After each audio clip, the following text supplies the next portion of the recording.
आज का जो हमारा टॉपिक है वो है एक्टिव एंड पैसिव ट्रांसपोर्ट। अगर हम बात करें एक्टिव एंड पैसिव ट्रांसपोर्ट की, तो active transport that process which required energy, that is active transport, and passive transport which does not required energy, that is called passive transport. अगर हम इसको proper define करते हैं तो डेफिनेशन में हम ये देखते हैं, the movement of molecules or ions from the area of lower concentration to higher concentration against the concentration gradient, that is called active transport। अब अगर हम बात करें कि अगर हम किसी भी स्लोप के ऊपर जाते हैं या ढलवान के ऊपर जाते हैं या किसी भी हिली एरियाज़ के ऊपर जाते हैं, तो नीचे से ऊपर जाते वक्त हमें एनर्जी रिक्वायर्ड होती है, हमें पानी चाहिए होता है, हमें डिफरेंट जो ना वो ड्रिंक्स चाहिए होते हैं ताकि हम अपनी एनर्जी को मेंटेन कर सकें। बिल्कुल वैसे ही अप द कंसंट्रेशन ग्रेडियंट, जब भी कोई चीज़ अप होती है तो उसके लिए हमें एनर्जी रिक्वायर्ड होती है, ठीक है।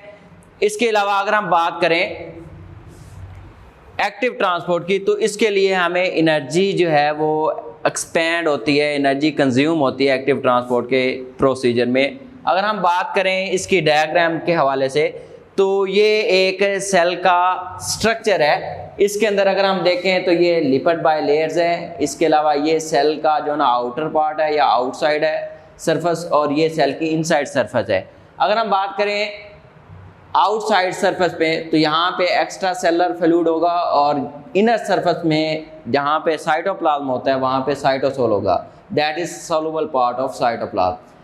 अब अगर हम बात करें आउटसाइड द सेल, यहाँ पे डिफरेंट आयंस आपको नज़र आ रहे हैं। यहाँ पे पोटाशियम आयन की कॉन्सेंट्रेशन यहाँ पे ज़्यादा है जहाँ पे आउटर सरफेस है। अगर हम इनर सरफेस की बात करें जहाँ पे साइटोसोल है, वहाँ पे आपको सोडियम आयन की कंसंट्रेशन ज़्यादा नज़र आ रही होगी। सेंटर में ये मैंने प्रोटीन बनाई है, दैट इज़ ट्रांसपोर्ट प्रोटीन्स। अब होता ये है कि ये जो आयंस की मूवमेंट होती है इस ट्रांसपोर्ट प्रोटीन्स के जरिए। अब सोडियम आयन जो होते हैं ये इनर साइड से आउटर साइड की तरफ मूव करते हैं, और जो पोटाशियम है वो आउटर साइड से इनर साइड की तरफ मूव करते हैं। ये जो ट्रांसपोर्ट होती है आयंस की, इसके लिए एनर्जी रिक्वायर्ड होती है, that process is called active transport. अगर हम बात करें सोडियम आयन की, सोडियम आयन जो होते हैं वो सेल के आउटसाइड से मूव करते हैं, क्योंकि आउटसाइड पे इसकी कॉन्सेंट्रेशन जो होती है वो हाई होती है, और जो पोटाशियम होते हैं वो सेल के इनर आउटर साइड से इनर साइड की तरफ जाते हैं, वहाँ पे इसकी कंसंट्रेशन आउटर साइड पे ज़्यादा होती है।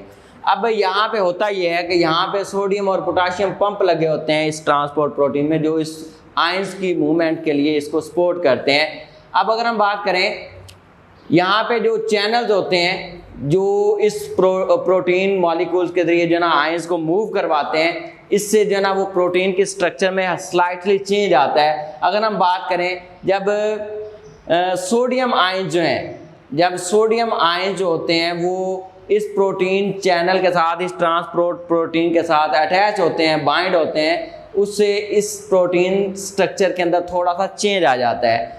अगर और उस सूरत में एटीपी मॉलिक्यूल जो होते हैं, यहाँ से एक फॉस्फेट मॉलिक्यूल जो होता है वो इस प्रोटीन के साथ जो है ना वो अटैच हो जाता है। अगर हम बात करें पोटाशियम आयन की, पोटाशियम आयन चूँकि यहाँ से आने होते हैं, तो ये जब इस सरफेस के साथ अटैच होते हैं तो उस सूरत में ये जो फॉस्फेट मॉलिक्यूल यहाँ पे अटैच होता है एटीपी से जो लगाया जाता है वो रिलीज़ हो जाता है। जब फॉस्फेट रिलीज़ हो जाता है उस सूरत में ये प्रोटीन की स्ट्रक्चर होती है वो अपनी ओरिजिनल या एक्चुअल कंडीशन में आ जाती है, ठीक है। अब होता ये है कि अगर हम देखें तो 2 मैंने पोटाशियम इधर लगाए हैं और 3 सोडियम लगाए हैं। एक टाइम के अंदर जो मूवमेंट होती है आयंस की वो इस तरह से होती है कि 2 पोटाशियम आयन जो हैं वो ऊपर से नीचे की तरफ मूव करते हैं, और 3 सोडियम आयन जो होते हैं वो नीचे से ऊपर की तरफ मूव करते हैं। तो इस तरह से 2 पोटाशियम आयन इनसाइड मूव करते हैं और 3 सोडियम आयन आउटसाइड मूव करते हैं। अच्छा, नेक्स्ट जो है अगर हम बात करें तो इसमें 2 तरह के जो है ना वो ट्रांसपोर्ट आयंस होते हैं। एक में ये होता है कि 2 आयंस जो है वो मूव करते हैं और इनकी डायरेक्शन जो होती है वो बिल्कुल सेम होती है, एक ही डायरेक्शन में मूव करते हैं। ऐसे आयन, जैसा कि मैंने ये ट्रांसपोर्ट प्रोटीन में से सोडियम आयन और क्लोराइड आयन इसको मूव करवाया है, ऐसे आयन जिनकी डायरेक्शन सेम होती है वो होते हैं सिम्पोर्टर। और अगर हम एक ही ट्रांसपोर्ट प्रोटीन में से दो आयन्स मूव करवाते हैं लेकिन इनकी जो डायरेक्शन होती है वो ऑपोजिट होती है, इसको हम कहते हैं एंटीपोर्टर। इसी तरह से अगर हम बात करें एक्टिव ट्रांसपोर्ट का जो प्रोसेस होता है वो रिजिड होता है, यूनिडायरेक्शनल होता है, एंडोसाइटोसिस और एक्सोसाइटोसिस इसकी एग्जांपल होती है। पैसिव ट्रांसपोर्ट की अगर हम बात करें तो पैसिव ट्रांसपोर्ट के अंदर थोड़ा सा जो ना वो बाकी मूवमेंट सेम है लेकिन इसमें एनर्जी कंजप्शन नहीं होती। इसीलिए हम इसको जब डिफाइन करते हैं तो हम ये देखते हैं, it is a type in which the molecular ion move through the membrane along or down the concentration। यहाँ पे देखें हमने एक्टिव ट्रांसपोर्ट की बात की थी, एक्टिव ट्रांसपोर्ट के अंदर हमने लिखा था अगेंस्ट और अप द कंसंट्रेशन ग्रेडियंट, यहाँ पे हमने बात की है along और डाउन द कंसंट्रेशन ग्रेडियंट, मतलब ये उसके उलट प्रोसेस होता है। यहाँ पे अगर हम कोई भी चीज़ ऊपर से नीचे मूव करती है तो उसकी मूवमेंट्स के दौरान हमें कोई भी मेटाबॉलिक एनर्जी रिक्वायर्ड नहीं होती, जिसकी वजह से हम इसको पैसिव ट्रांसपोर्ट कहते हैं। जिसमें एनर्जी रिक्वायर्ड होती है वो एक्टिव ट्रांसपोर्ट। इसकी 3 कैटेगरीज हैं। पहली कैटेगरी जो है वो ऑस्मोसिस है, दूसरी डिफ्यूजन है और तीसरी इसकी फैसिलिटेटेड डिफ्यूजन है। ऑस्मोसिस की अगर हम बात करें तो ऑस्मोसिस में हम सिंपली वाटर मॉलिक्यूल को लेते हैं। वाटर मॉलिक्यूल की जो मूवमेंट होती है वो हायर कंसंट्रेशन से लोअर कंसंट्रेशन की तरफ होती है। अब ये जो वाटर मॉलिक्यूल्स होते हैं बेसिकली ये ट्रांसपोर्ट प्रोटीन के अंदर एक एक्वापोरियन चैनल बना लेते हैं जिसके जरिए ये वाटर मॉलिक्यूल ऊपर से नीचे मूव करते हैं। अगर हम बात करें एक सेल के अंदर वाटर मॉलिक्यूल की अगर एडिशन होगी या वाटर मॉलिक्यूल इंटर होगा एक सेल के अंदर, उसको हम कहेंगे एंडो ऑस्मोसिस।